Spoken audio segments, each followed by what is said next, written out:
بسم اللہ الرحمن الرحیم۔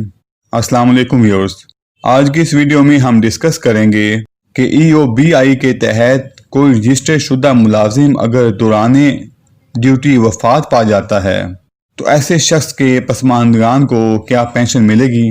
جی، اس کے لیے شرط یہ ہے کہ ایسا ملازم کو ای او بی آئی کے تحت کنٹریبیوٹ کرتے ہوئے کم از کم 36 ماہ کا عرصہ ہو گیا ہو، یعنی کہ 3 سال کم از کم پورے کرنے ضروری ہیں ایسے ملازم کے لیے۔ تو ایسی صورت میں ایسے ملازم کی جو بیوہ ہے اس کو پینشن ملے گی۔ اگر بیوہ موجود نہ ہو تو اس کے اولاد میں سے اگر کوئی 18 سال سے کم عمر کا بیٹا یا بیٹی ہو تو وہ پینشن وصول کر سکتے ہیں۔ اسی طرح اگر بیوی بھی نہ ہو اور اولاد بھی نہ ہو تو ایسی صورت میں اس کے والدین پینشن وصول کر سکتے ہیں۔ والدین کو 5 سال تک پینشن دی جائے گی۔ ویڈیو دیکھنے کا بہت شکریہ۔